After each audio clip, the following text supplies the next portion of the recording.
the biggest barriers to communicating around tobacco harm reduction around the world? I think the problem is there's a lot of misinformation about tobacco harm reduction. People, failing to acknowledge that the products like vapes and pouches are much less harmful than smoking, that they can displace smoking, and that they're creating a huge amount of confusion in the minds of the public, the politicians, and the media. And until we get people being, sort of honest and truthful about the basic scientific facts, nobody's really going to know what to think. And it's like, merchants of doubt we used to have with the tobacco industry. We now have that from public health. So until people are ready to be honest and clear about the science, there's always going to be confusion. Okay, and why is education so important in tobacco harm reduction? So we have to get back to basic scientific realities. The vaping and pouch products are much, much less harmful than smoking, and we know why that is. We know that the toxicity of the emissions is much lower. We know that people's health improves when they switch to them. We know a lot of things for certainty. We don't know everything for the long term, but we can't, it's not like we know nothing. So we can communicate what we do know. We know that these products displace smoking. We know that, even with young people, we know that there would be some young people, if they take up vaping, would otherwise have smoked.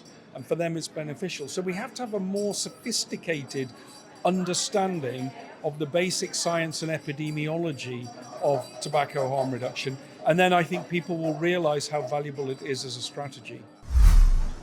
Well, I think we're dealing with a long-term epidemic in tobacco. People have sort of accepted that this is the way it is, and most of my colleagues still feel that people can quit, even though they've had very little success with people quitting, and feel that it's not really worth offering people a safer alternative when the best alternative would be for them to quit. And my other experience with other drugs, I think people think of it differently. People, if they're using heroin, well, of course you can't stop right away, so we have to make it safer for you. But I think the attitude with cigarettes is that it's not that big a deal. You should be able to quit, and we don't really need to offer you any options. So I think that's probably the most important. Okay, and why is education so important in tobacco harm reduction?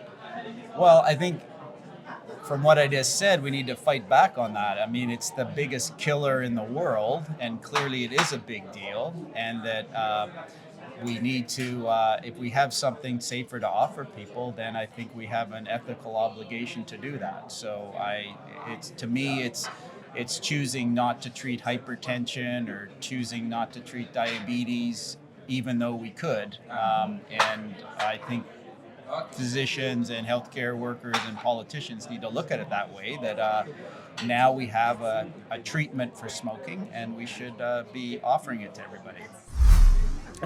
In Australia, our tobacco control organisations, they have dug such a deep hole in talking about the fact that tobacco harm reduction cannot happen, that it's very hard for them now to pivot and change that opinion. So they keep digging deeper. But Australian smokers are taking up tobacco harm reduction, even though they must do it illegally.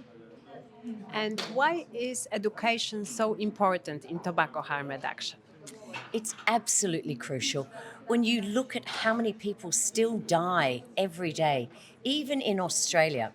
And in Australia, we have low smoking rates in some communities, but in our Aboriginal communities, in our communities with low socioeconomic backgrounds, the smoking rates are very high, and we are not getting the education to them. And that is what we desperately need to do. Thank you.